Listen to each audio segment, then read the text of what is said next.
Nikhil, I want to come to you first. If you can take us through. So I would reckon in about 24 hours, we should know the fate, whether Vinesh has bagged the silver or not, a joint silver there. Can you first get us up to speed on what we can expect?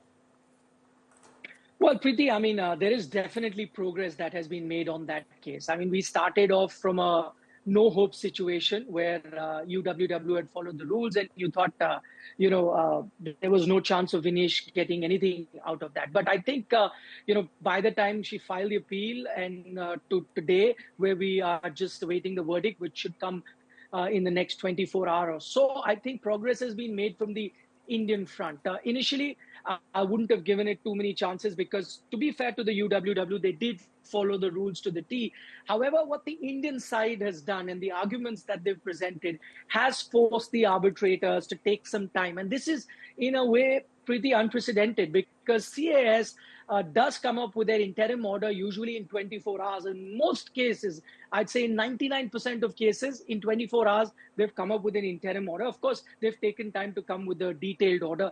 This time, they've taken not one, not two, but three extensions. And that is because they're deliberating. They've been, they have paid heed to the arguments that were made from the Indian side. And I think the line of argument has not been so much about whether she erred in her weight or not. I mean, that is pretty much clear. 50 was the weight category. If you're over even by 50 grams, that's not accepted. However, it's the wording of the rules that the UWW and the framing of the rules that they have, not just for this Olympic Games, but their comparison to Olympic Games to other very important championships like World Championship and all. And that is something which the Indian side is hanging on to. And those are things that they've presented to the court. They've pointed out lacunas, loopholes that exist in the framing of the laws of UWW. So they followed the rule, but how the rules have been framed, there are loopholes there. That is what they're trying to exploit at the moment. Just to let our viewers know, why did this extension happen? Because the arbitrator wanted more papers to be submitted. And many thought, and it was worded like that paper be submitted from both sides. But what I'm learning is it's effectively an extension for UWW, the international wrestling body, to submit their papers to ensure that the laws that they are following are watertight. And the lacunas that they've been sort of given that extension to explain that. And if you add 1 + 1 and you look at this entire scenario, I'd say there's a lot of progress that has been made. I know the UWW, I was speaking to a few officials just before I left Paris, and they were at the last moment, in a hurry to put together a few papers because they indeed are under pressure. So the case that started off for the Indian side to be completely on back foot to today, I think progress has been made. That's not to say that the verdict will come in Vinesh's favor, but all I'm saying is that the arbitrator has been forced to contemplate, to think really hard in this matter. Well, it's a chance. It's an outside chance, but there is still a chance that we could get that medal for Vinesh, and we're all hoping, fingers crossed there. But Nikhil, before I go to the other guests, I also want to bring you in. In midst of it, what many thought was a little, or rather unsavory, is the IOA coming in and releasing that statement saying that the weight gain or shifting the weight of responsibility, if I might say, nobody's holding them accountable. But to come out and publicly say that the weight management of an athlete is the athlete's problem and the coach, and we really have nothing to do with it. What made them do so at a crucial time when the verdict's still not out?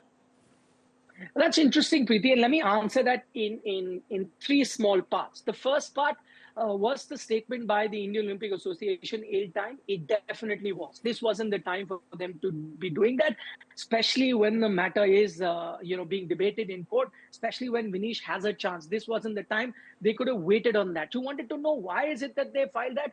I don't think it was so much as a case of sabotaging Vinesh Phogat's case, but more so because allegations and fingers were being pointed on the role of Dr. Pardiwala, who is the official doctor appointed by the IOA. So I think the IOA came up with that statement saying that, listen, stop pointing fingers at him. We've appointed him, but he is in no wrong. I think the defense is towards the doctor. But I agree that this is an ill-timed statement. This could very well have come after the verdict had come out. Second part of that answer, what the IOA is saying, is it factually correct? Yes, it is. So in reality, it is not the official doctor who's actually, put about 2-3 months before the game start.